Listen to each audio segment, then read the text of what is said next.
Apakah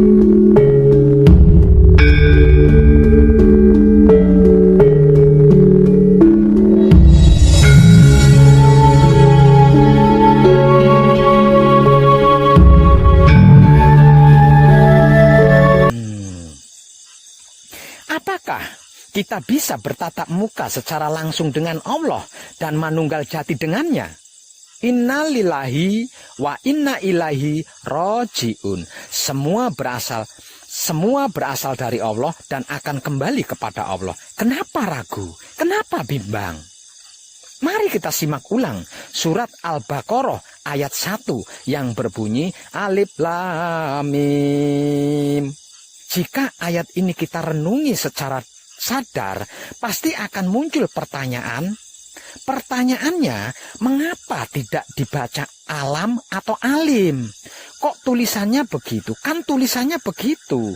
Kok harus dibaca Alif Lam Mim, tidak alam atau alim? Sesungguhnya hanya Allah yang mengetahui artinya. Yang mengetahui Allah hanya Allah, maka jadilah Allah. Agar supaya mengetahui Allah. Dan tenang. Huruf alif adalah milik Allah. Lam untuk Rasul atau utusan. Yang tak lain dan tak bukan adalah ruhnya sendiri. Yaitu ruh suci atau ruh kudus atau Gusti. Yang dalam istilah Jawanya berarti maksud guru sejati. Yang sering saya bahasakan sebagai hidup. Dan mimnya untuk Muhammad sebagai insan, manusia atau makhluk maksudnya. Antara alif dan mim ada lam. Antara Allah dan manusia ada apa? Hayo. Ada roh suci, ada roh kudus, ada Gusti. Yang dalam istilah Jawanya berarti maksud guru sejati. Yang sering saya bahasakan sebagai hidup. Inilah jalannya, inilah cara dan tekniknya, inilah jembatannya, inilah metodenya. Tidak ada yang lain selain roh suci atau roh kudus atau Gusti yang dalam istilah Jawanya berarti maksud guru sejati yang sering saya bahasakan sebagai hidup. Tidak ada seorang pun yang dapat bercakap-cakap dengan Allah kecuali dengan wahyu atau dari belakang tabir atau dengan mengirimkan utusannya dengan seizinnya. Surat Asy-Syu'ara ayat 51. Mulai hari ini aku buka tabir yang menutupi matamu, maka pandangan matamu akan menjadi tajam. Surat Al-Kahf ayat 22.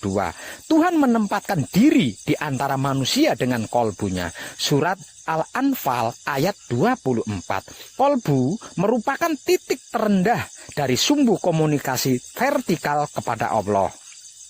Tabir akan menjadi transparan dan akan menjadi kabel penghubung untuk berkomunikasi dengan Allah.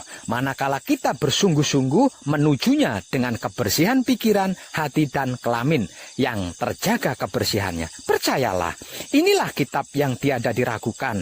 Suatu petunjuk bagi mereka yang takwa, yaitu mereka yang beriman kepada Allah. Surat Al-Baqarah ayat 2 dan 3. Dialah Jibril yang menurunkan Al-Quran di dalam hatimu. Surat Al-Baqarah ayat 97. Dia, Allah, akan memberikan petunjuk kepada hatinya. Surat At-Tagabun ayat 11. Dan sebutlah Tuhanmu dalam hatimu. Surat Al-Araf ayat 205. Itulah kitab yang kekal yang berada di dalam diri kalian. Itulah Al-Quran sejati yang ada di dalam diri kalian. Itulah guru sejati yang ada di dalam diri kalian sendiri. Kenapa kita menodainya dengan kemelekatan-kemelekatan dan kotoran-kotoran duniawi? Kenapa? Mengapa? Bukankah kita telah membacanya? Lalu kenapa dan mengapa kita melanggarnya? Apabila memang benar-benar bersungguh-sungguh ingin berjumpa dengan Tuhan dan manunggal jati dengannya, tidak perlu apa-apa dan tidak usah kemana-mana. Tidak butuh biaya mahal dan rialat ritual serta bertapa tahun-tahunan.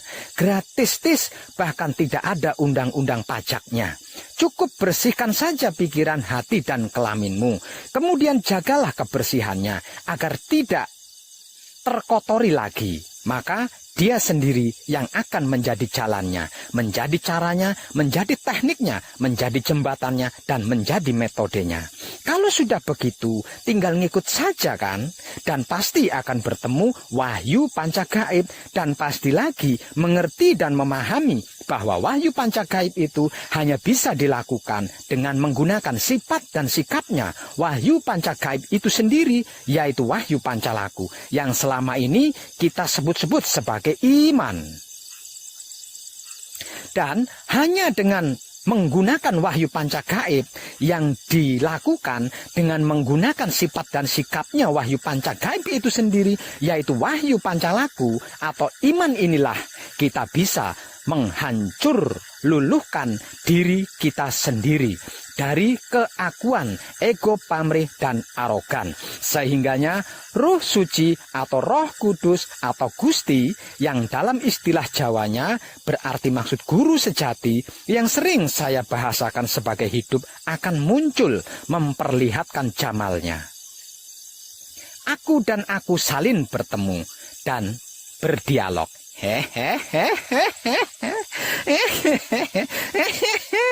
Tenan.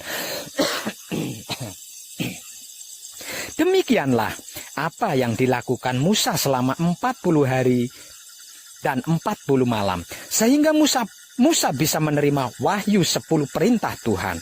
Demikian juga yang dilakukan oleh Nabi Muhammad Sallallahu Alaihi Wasallam di Gua Hiro selama 40 hari 40 malam, sehingga menerima wahyu terakhir dari Tuhan.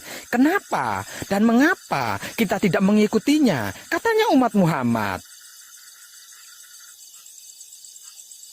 Para kadang kina suku sekalian, dia adalah dat ma wajibul wujud, wajib adanya, dan mumkinu wujud, mungkin adanya, tersembunyi dalam keilahian, disebut nukot goib, biji yang samar maksudnya. Tiada dia melahirkan dan tiada juga dia dilahirkan. Dia yang awal dan dia yang akhir, dia yang dohir dan dia yang batin.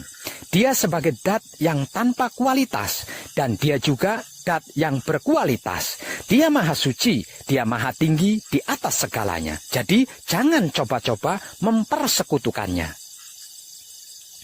Dia dat yang maha luas, tanpa keterbatasan asma dan sifat serta sikap, tanpa keterbatasan ruang dan waktu, karena memang belum ada ruang dan waktu, belum ada Alkitab, belum ada Al-Quran dan hadis, belum ada aksara dan suara apapun. Tidak ada apa-apa ketika bersamanya, apa-apa tidak ada, suwung, kosong, hampa. Dia ada dan tidak ada apa-apa di sekitarnya. Dalam keheningan patrap samadhi, nikmatilah dengan kesadaran rasa keberadaannya di dalam pikiran, hati, dan kelamin yang terjaga kebersihannya.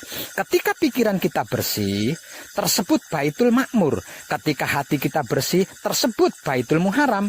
Ketika kelamin kita bersih, tersebut baitul muqaddas atau maqdis. Itulah rumah Tuhan yang sejati, yang sesungguhnya, yang dibuatnya sendiri dan bukan dibuat dari batu, bata, tanah, semen, dan lain-lain. Dia adalah dat mutlak tanpa bentuk, tidak bisa ditanggapi oleh siapapun, tidak terpikirkan oleh akal, tidak terbayangkan, dan tidak bisa diketahui oleh pikiran, hati, dan kelamin yang kotor. Dia di luar jangkauan konsepsi. Dia dat awal yang maha suci dari seluruh sifat dan sikapnya yang selalu terbaharui di setiap detiknya. Walaupun demikian, dat mutlak ini akan menampakkan diri keluar dari kemurniannya karena dia hendak memperkenalkan dirinya kepada seluruh makhluknya melalui proses laku spiritual hakikat hidup yang sering saya istilahkan sebagai laku murni menuju suci bagi pemula dan laku suci menuju abadi untuk yang bukan pemula. Mulai dari huwa menjadi ana. Aku adalah kehadiran dat dalam dirinya sendiri, dalam keakuannya, dalam egonya sendiri, dalam pamrihnya sendiri, dalam arogannya sendiri. Sebagai tahapan awal laku murni menuju suci, yang arti maksudnya adalah keesaan dat yang murni. Tahapan laku murni menuju suci merupakan tahapan tertinggi, di mana tahap-tahap lainnya berada di bawahnya. Pada tahap ini, dat mulai menampakkan potensialnya atau kemampuan ilmunya dan sifat-sifatnya yang muncul dari dirinya sendiri. Kemudian dia memproklamirkan dirinya sendiri. Aku adalah Dat, Maha Suci hidup, yang tidak ada sesembahan selain aku. Setelah menyatakan dirinya sendiri sebagai aku, maka mulailah dia bertindak sebagai penguasa yang berkehendak. Dia ingin dikenal, ingin diketahui oleh seluruh makhluknya. Maksudnya, esensi Dat ingin eksis melalui kemampuan ilmu dan sifat serta sikapnya sendiri. Aku adalah perbendaraan yang tersembunyi. Maka oleh sebab cinta kasih sayang aku ingin dikenal, maka aku jadikan makhluk Nur Muhammad agar dia mengenal akan aku. Rama nyuwun pangestu lan pengayoman kanthi teguh rahayu slamet.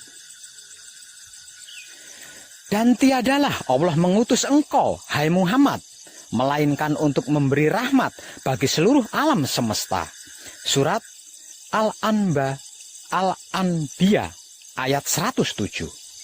Muhammad yang dimaksud di sini bukanlah ayah seorang anak lelaki di antara kalian, tapi dia adalah Rasul Allah dan penutup para Rasul, dan Allah Maha mengetahui segala sesuatu.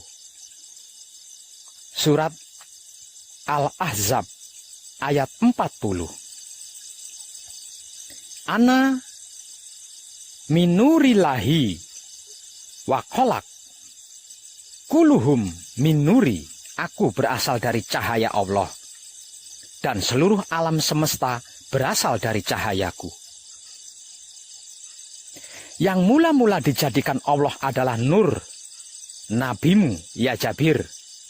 Dan Allah jadikan dari Nur itu segala sesuatu, dan engkau wahai Jabir termasuk sesuatu itu. Aku memiliki waktu khusus dengan Tuhan, yang di dalamnya tiada lagi malaikat atau rasulnya. Aku sudah menjadi nabi, sedang Adam adalah antara air dan lempung. Akulah bapak dari segala ruh, dan Adam adalah bapak dari segala jasad. Anna Ahmadun bila mim.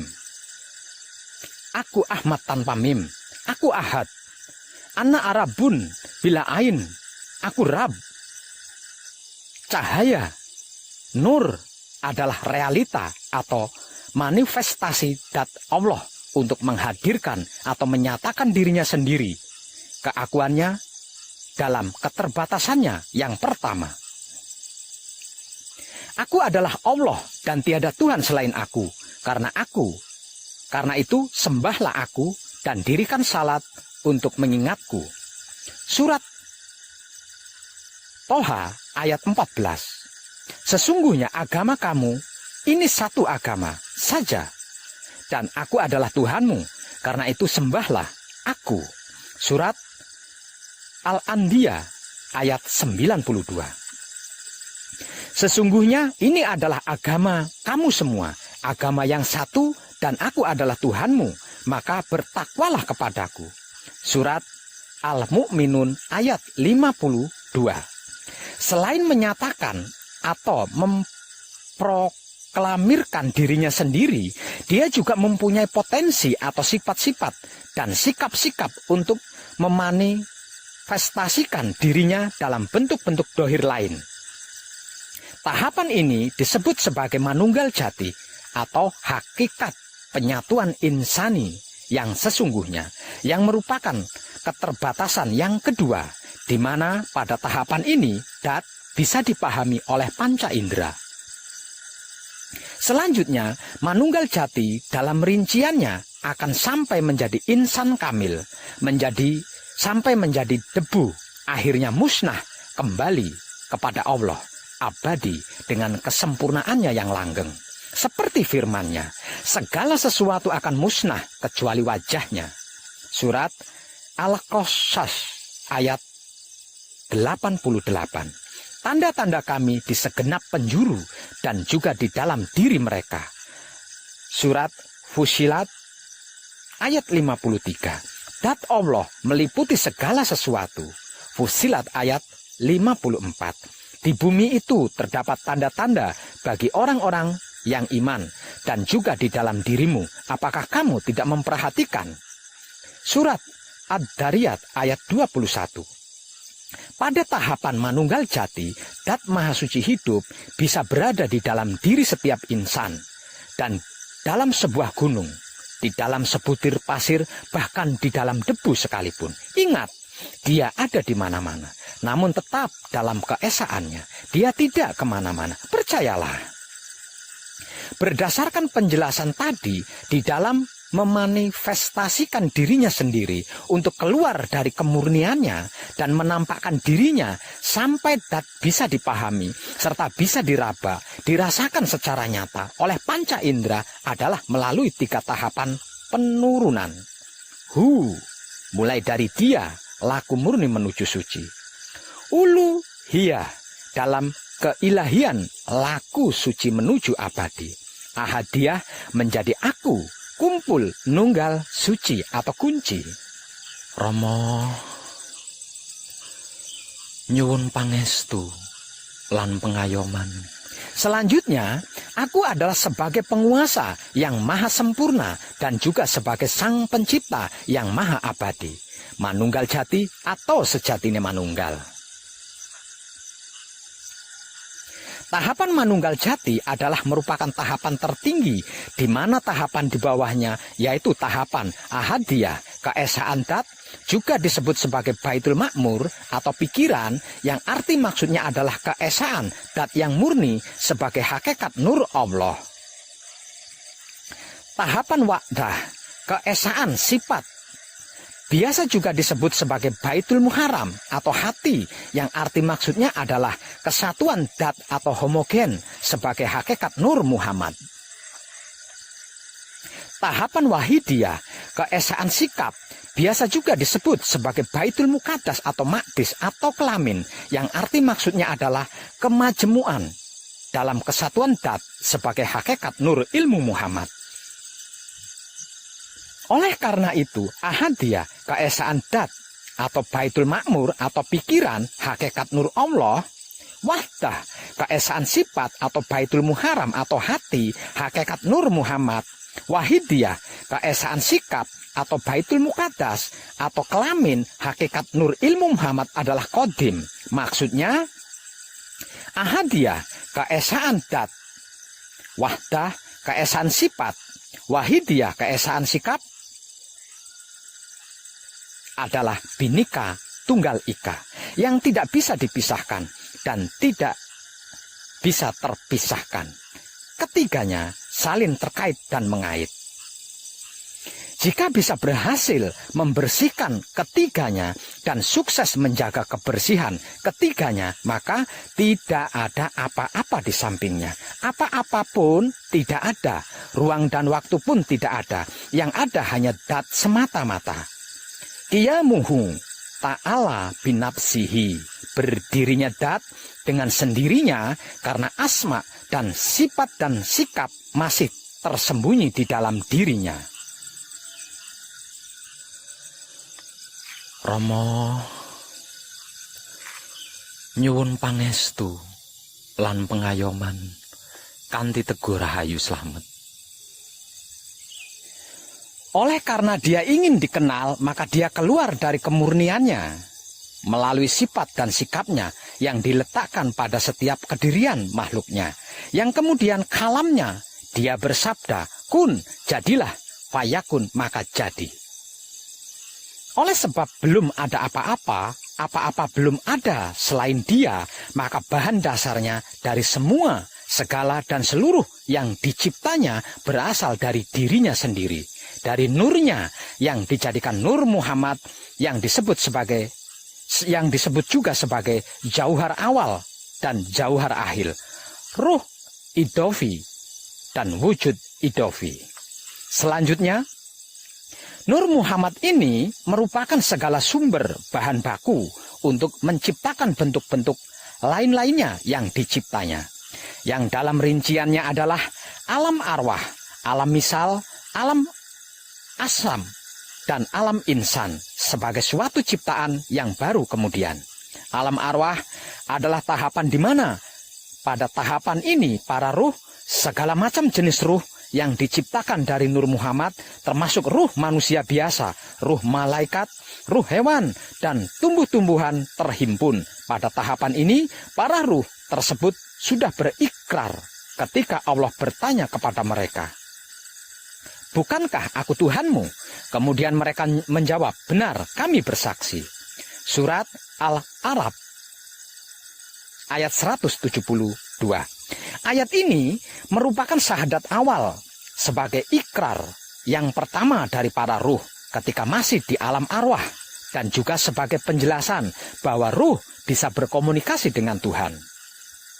Alam misal adalah dunia tamsilan.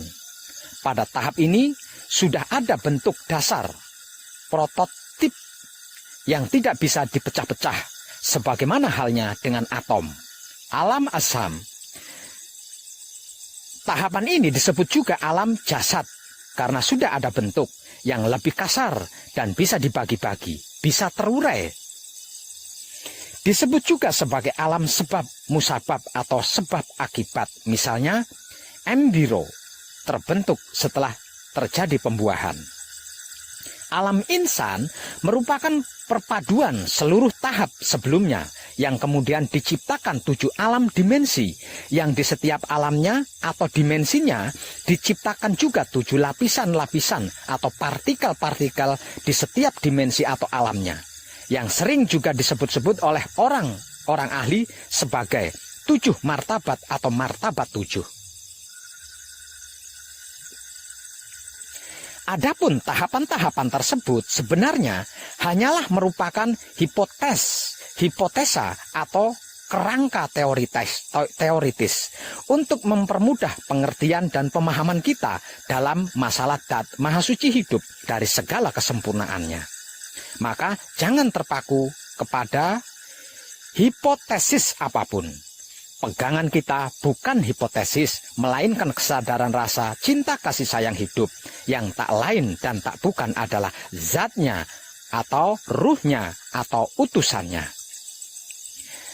Dat Maha Suci hidup adalah transenden, tidak bisa diterjangkau oleh akal dan pikiran atau hipotesis apapun.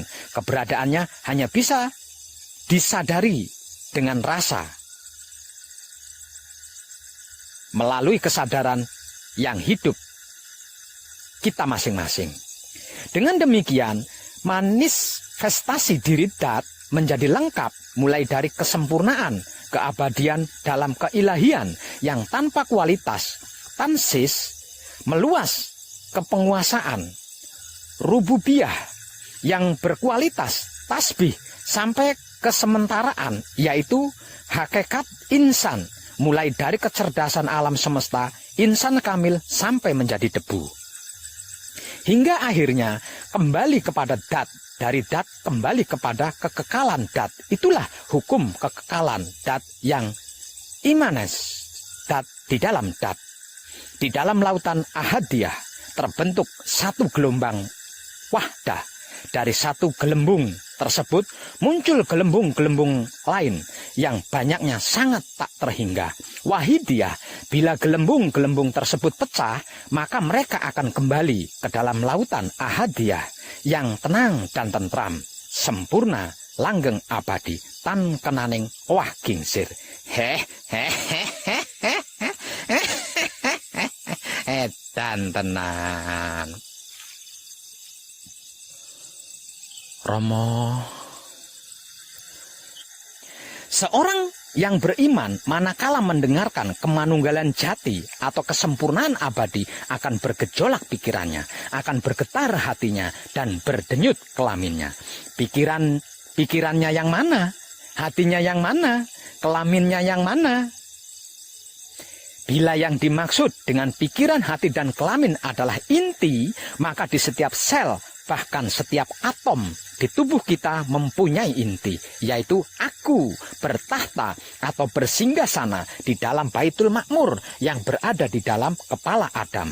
Di dalam kepala ada otak atau ubun-ubun. Di dalam ubun-ubun ada manik. Di dalam manik ada budi. Di dalam budi ada nafsu. Di dalam nafsu ada sukma. Di dalam sukma ada rasa. Di dalam rasa ada aku. Aku bertahta atau bersinggasana di dalam Baitul Muharram. Itu rumah tempatku berdiri di dalam dada Adam. Di dalam dada ada hati. Di antara hati ada jantung. Di dalam jantung ada budi. Di dalam budi ada angan-angan. Di dalam angan-angan ada sukma. Di dalam sukma ada rasa. Di dalam rasa ada aku. Aku bertahta atau bersinggasana di dalam Baitul Muqaddas atau Maqdis yang merupakan tempat suciku yang berada di dalam kelamin Adam. Kelamin adalah penis atau kontol. Di antara penis atau kontol ada pelir atau peler. Di dalam peler atau pelir ada nutfah atau mani. Di dalam mani ada madi. Di dalam madi ada wadi. Di dalam wadi ada manikem. Di dalam manikem ada rasa. Di dalam rasa ada aku. Kurang jelaskah? Kurang pastikah? Bila seorang mukmin bisa menggejolakkan pikirannya, maka setiap inti sel tubuhnya akan turut bergejolak. Dan aku pun ikut bergejolak di dalamnya. Bila seorang mukmin bisa menggetarkan hatinya, setiap inti sel tubuh akan turut bergetar. Dan aku pun ikut bergetar di dalamnya. Bila seorang mukmin bisa mendenyutkan kelaminnya, setiap inti sel tubuh akan turut berdenyut dan aku pun ikut berdenyut di dalamnya. Betapa dahsyat reaksi yang terjadi kan? Pasti lebih dahsyat dari ledakan bom atom. Setiap orang memiliki potensi tersebut sebab karena dat ilahiyah ada di dalam diri setiap orang. Bagaimana caranya untuk membangkitkan energi dahsyat yang sedang tidur itu, Pak Web? Rasulullah Shallallahu Alaihi Wasallam atau utusannya berkata, manusia itu dalam keadaan tidur. Ketika mati, barulah mereka terbangun. Arti maksudnya harus bisa mati sebelum mati, atau mati sebelum dimatikan, atau mati sak nyeruning urip, agar supaya kesadaran ruhnya bisa bangkit untuk berkomunikasi dengannya. Kekuatan dahsyat yang tidak kita sadari ini seumur hidup hingga kini ada di dalam diri kita dan tidak pernah pergi kemanapun meninggalkan kita. Ingat, di dalam diri kita, bukan di luar diri kita, di sana-sana. Bila hamba-hambaku yang merasakan kenyataanku di dalam dirinya dengan kesadaran rasanya, cinta kasih sayangku pasti akan mempersilahkan aku. Dan jika aku melakukan dalam sekejap, siang bisa aku jadikan malam, malam bisa aku jadikan siang. Dan aku akan mencintainya, mengasihinya, menyayanginya. Dan apabila aku mencintainya, mengasihinya, dan menyayanginya, maka aku menjadi pendengarannya, yang dengan itu dia mendengar. Aku menjadi penglihatannya, yang dengan itu dia melihat. Aku menjadi lidahnya, yang dengan itu dia bicara. Aku menjadi tangannya, yang dengan itu dia memegang. Aku menjadi kakinya, yang dengan itu dia berjalan. Aku menjadi otaknya, yang dengan itu dia berpikir. Aku menjadi hatinya, yang dengan itu dia berkehendak. Aku menjadi kelaminnya, yang dengan itu dia bersahwat. Bukanlah engkau yang melempar ketika engkau melempar, akan tetapi aku yang melempar. Surat Al-Anfal ayat 17. Lupakah engkau itu? Hanya melalui kesadaran rasa cinta kasih sayangnya atau ruhnya lah kita bisa berkomunikasi dengannya. Karena ruhnya adalah dat ilahiyah. Maka dat ilahiyah dengan dat ilahiyah saling berkomunikasi, kemudian manunggal menjadi satu kesatuan. Sabda Rasulullah Shallallahu Alaihi Wasallam, aku memiliki waktu khusus dengan Tuhan, yang di dalamnya tiada lagi malaikat atau ruh Rasulnya. Artinya apa? Kenapa tiada lagi? Lah terus Muhammadnya kemana? Muhammadnya di mana? Muhammadnya lebur, larut, tenggelam, fana. Muhammadnya bakok dalam Tuhan. Manunggal jati, itulah sejatinya manunggal. Ketika ada sahabat yang bertanya, "Ya Rasulullah, apakah engkau Tuhan?" Rasulullah menjawab, "Anna Arabu bila ain." Aku Arab tanpa ain, berarti aku Rab. Aku Ahmad tanpa mim, berarti aku Ahad. Karena yang ditanya Rasul bukan Muhammad, makanya dijawab seperti itu. Jadi jelas kan perbedaan antara Rasul dan Muhammad? Apakah itu yang disebut manunggaling kawula Gusti dari Syekh Siti Jenar? Coba perhatikan ketika Syekh Siti Jenar ditanya bab ini. Akulah Al-Haq, kata Syekh Siti Jenar. Tidak ada Siti Jenar, yang ada Allah. Tidak ada Allah, yang ada Syekh Siti Jenar. Hamzah Fansuri, Abu Yazid, Al-Bustami, dan lain-lainnya. Mereka dianggap sesat, dianggap menyimpang, kemudian dihukum mati. Sebetulnya siapa yang sesat? Siapa yang menyimpang? Siapa takut? Kata Al-Ghazali, barang siapa yang mencari Tuhan keluar dari dirinya, maka dia akan tersesat semakin jauh. Menurut Al-Quran, katakanlah bagaimana pendapatmu jika itu datang dari sisi Allah, kemudian kamu mengingkarinya. Siapakah yang lebih sesat daripada orang yang selalu berada dalam penyimpangan yang jauh? Surat Fusilat ayat 52.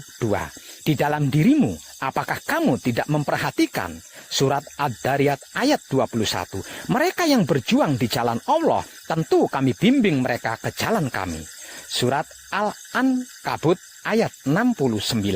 Tuhan akan membimbing dengan cahayanya kepada cahayanya bagi yang dia kehendaki. Surat An-Nur ayat 35. Berdoalah kepadaku, niscaya ku perkenankan bagimu.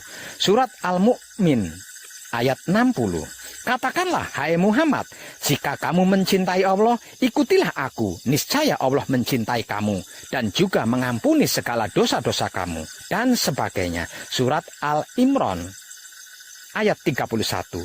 Surat Ali Imran ayat 31 adalah perintah dari Allah agar kita mengikuti Muhammad. Muhammad Sallallahu Alaihi Wasallam adalah suri tauladan bagi seluruh umat. Sifat dan sikap serta perilaku beliau dinote sebagai Al-Quran yang kedua. Berarti kita juga harus mengikuti tata cara beliau ketika di Gua Hiro. Saat itu belum ada Al-Quran dan belum ada tata cara sholat seperti sekarang. Namun beliau bisa berkomunikasi dengan Tuhan secara langsung. Hayo. Kenapa sekarang setelah ada Al-Quran dan tata cara sholat kok tidak bisa, malah salin kisruh antar umat bahkan sesama umat? Sebenarnya pada mikir enggak sih? Kata Rasulullah, belajarlah sampai ke negeri Cina. Arti maksud bahasa DPR-nya studi banding gitu loh. Kenapa Rasulullah tidak menganjurkan umatnya belajar ke Arab? Ada apa di Cina? Apakah di Cina ada Allah? Di Cina tidak ada Allah. Yang ada di Cina adalah tata cara meditasi. Apakah Allah ada di Mekah? Jangan kecewa bila di Mekah juga tidak ada Allah. Yang ada hanya pelajaran zikir dari Rasulullah. Edan tenan. Allah berfirman, aku ciptakan manusia dengan cara yang sempurna. Setelah aku sempurnakan kejadiannya, aku hembuskan atau aku tiupkan ruhku ke dalamnya. Ruhku mengandung makna bahwa esensi zat Allah berada di dalam semua ciptaannya. Kalau begitu, berarti di dalam diri setiap manusia ada esensi zat Allah. Di dalam diri setiap manusia ada benih atau bibit keilahian. Lalu kemanakah kita hendak mencari Tuhan? Surat Al-Hayr ayat 29 mengandung makna yang sangat universal. Ruh Allah, dat ilahiyah, tidak hanya sekedar di dalam diri setiap manusia saja, namun juga berada di dalam semua benda makhluk ciptaannya, bahkan di dalam debu sekalipun, di dalam bunga-bunga yang berwarna-warni, sehingga nampak menjadi indah karena di dalamnya ada ruh Allah, ada dat ilahiyah. Coba renungkan dengan sadar. Tidak perlu dengan kesadaran rasa cinta kasih sayang, ketinggian nanti jatuh sakit. Cukup dengan sadar saja, apabila bunga-bunga itu hanya mempunyai satu warna putih saja, seperti bunga anggrek bulan, pasti akan membosankan. Sehingganya muncul rekayasa genetika, cara penyilangan yang bisa menghasilkan bunga anggrek bulan berwarna hitam hingga berwarna-warni. Harga bunga anggrek bulan yang hitam dan yang berwarna-warni lebih mahal daripada anggrek bulan yang berwarna putih. Kalau begitu, lalu kenapa dan mengapa kita harus membeda-bedakan sesama umat manusia berdasarkan ras atau warna kulitnya? Semua umat manusia sama di mata Allah.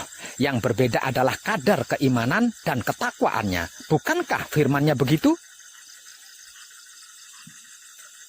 Dan di antara tanda-tanda kekuasaannya adalah penciptaan langit dan bumi, adanya aneka bahasa dan warna kulitmu. Surat Ar-Rum ayat 22. Orang yang paling mulia di sisi Allah adalah dia yang paling takwa di antara kalian. Surat Al-Hujurat ayat 13. Oleh karena sebab itu, untuk meningkatkan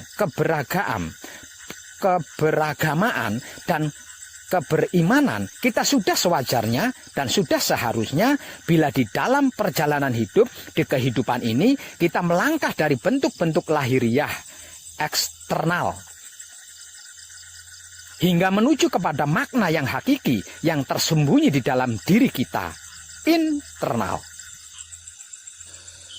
Nyuwun pangestu lan pengayoman Rama. Dari makna yang tersurat kepada makna yang tersirat, bukankah seharusnya kita begitu, bro? Kata Jalaluddin Rumi, jangan terpaku pada bentuk. Bila kau bijak, ambillah mutiara dari cangkangnya. Oleh karena itu, jangan terpesona. Jalan terus, jangan berhenti di alam lahiriah. Khusus untuk umat Islam, setiap hari minimal 17 kali memohon kepada Allah, tunjukkanlah jalan yang lurus. Surat Al-Fatihah ayat 6. Kemudian Tuhan berfirman, inilah jalan yang lurus menuju kepadaku. Surat Al-Hir ayat 41. Katakanlah, inilah jalanku. Aku mengajak kamu kepada Allah dengan penglihatan yang nyata. Surat Yusuf ayat 108. Selanjutnya terserah panjenengan, apakah kita akan melalui jalan tersebut atau tidak. Manusia diberi kebebasan untuk memilih jalan mana yang akan dilaluinya.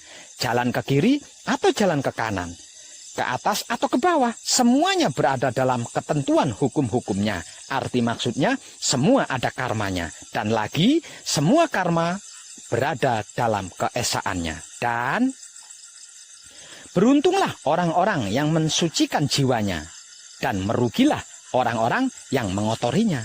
Surat Al-Syam ayat 9 hingga 10.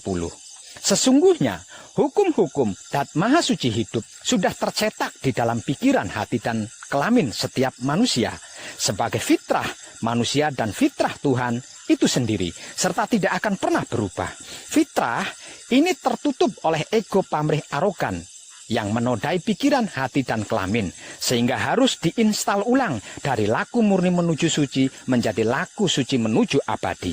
Dat Maha Suci hidup atau Kanjeng Rama sejati Gusti Prabu Heru Cokrosemono adalah cahaya langit dan bumi yang meliputi alam semesta seisinya. Perumpamaannya, cahayanya adalah seperti rongga dalam dinding. Dalam rongga itu ada pelita, pelita itu dalam bola kaca. Kaca itu laksana bintang berkilau. Dinyalakan dengan minyak zaitun yang diberkati, yang tumbuhnya bukan di timur dan bukan di barat. Yang minyaknya saja hampir-hampir berkilauan dengan sendirinya, walaupun api tidak menyentuhnya. Cahaya di atas cahaya, cahayanya menuntun cahayanya kepada cahayanya bagi siapa saja yang dia kehendaki. Surat An-Nur ayat 35. Cahaya itu menerangi rumah-rumah di dalamnya. Dia berkenan untuk dihormati dan disebut namanya dan bertasbih di waktu pagi dan petang. Surat An-Nur ayat 36. Setiap cermin tidak ambil bagian dalam pengamatan. Cahaya yang terang benderang dan kegelapan cermin merupakan alat pengamatan. Walaupun cerminnya beraneka ragam, namun wajah sang pengamat tetap satu. Bila kemudian cerminnya hancur luluh, wajah sang pengamat tetap abadi. Dan kehancuran cerminnya sempurna bersamanya. Ingat, aku adalah perbendaraan yang tersembunyi. Maka oleh sebab cinta kasih sayang aku ingin dikenal, maka aku jadikan makhluk Nur Muhammad agar dia mengenal akan aku. Aku berasal dari cahaya Allah dan seluruh alam semesta berasal dari cahayaku. Aku adalah bapak dari segala ruh dan Adam adalah bapak dari segala jasad. Katakanlah, bagiku amalku dan bagimu amalmu. Kamu tiada bertanggung jawab atas apa yang aku lakukan dan aku tiada bertanggung jawab atas apa yang kamu lakukan. Surat Yunus ayat 41. Barang siapa mengerjakan kebaikan sebesar debu, niscaya akan dilihatnya balasan dari kebaikan itu. Dan barang siapa mengerjakan kejahatan, niscaya akan dilihatnya balasan dari kejahatan itu. Surat Az-Zilzal ayat 7 hingga 8. Sucikanlah rumahku bagi mereka yang tawaf, itikaf, yang ruku dan sujud. Surat Al-Baqarah ayat 125. Apa dan di mana rumahnya? Baitul Makmur di kepala, Baitul Muharram di balik dada, Baitul Muqaddas atau Maqdis di balik celana. Dan janganlah kamu mempersekutukan aku dengan apapun. Tercerahkanlah kita semuanya. Dan salam setuhan penuh kesadaran rasa cinta kasih sayang dari dalam lubuk hati saya, Wong Edan Bagu yang paling dalam. Selamat, selamat, selamat. Rahayu, rahayu, rahayu. Damai, damai, damai tentram. Saya Wong Edan Bagu ngaturaken sugeng rahayu. Lirik ing sambikala amanggih yuwana. Pinayungan mring ingkang moho suci. Basuki yuwana teguh rahayu slamet. Berkah selalu untuk semuanya tanpa terkecuali, terutama para sedulur, khususnya para kadang konto dan kanti anom, serta sepuh saya, yang senantiasa direstui yang dat maha suci hidup. Om, Santi, Santi, Santi, Om. Wassalamualaikum warahmatullahi wabarakatuh. Terima kasih, terima kasih, terima kasih, dan salam kebajikan. Duh Gusti ingkang Maha Suci, pencipta dan penguasa alam semesta seisinya, Bapak Ibu dari segala ilmu pengetahuan, asal-usul nenek moyang semua makhluk, sungguh murka paduka yang hamba harap. Kalau penguraian kitab Purwakala warisan leluhur kami ini, yang hamba terjemahkan dalam bahasa merdeka, tanpa tedeng aling-aling, tidak sesuai dan tidak tepat dengan yang aslinya. Ini saya lakukan semata-mata demi cinta kasih sayangku kepadamu dan seluruh makhlukmu, supaya tidak ada lagi kecurangan dan kebohongan terkait tentangmu. Dengan ini, saya telah menyampaikan firman-Mu kepada orang-orang yang saya cintai, kasihi, dan sayangi. Maafkanlah saya jika apa yang telah saya sampaikan kepada orang-orang yang saya cintai, kasihi, dan sayangi tidak membuat orang-orang yang saya cintai, kasihi, sayangi segera sadar dan menyadari akan kebenaran-Mu. Ampunilah orang-orang yang saya cintai, kasihi, dan sayangi, dan bukakanlah pintu hati mereka, dan terangilah dengan rahmat-Mu, agar tidak ada lagi kegelapan dan kesesatan di hati orang-orang yang saya cintai, kasihi, dan sayangi. Damai di pikiran, damai di hati, damai di syahwat, damai, damai, damai tentram. Amin.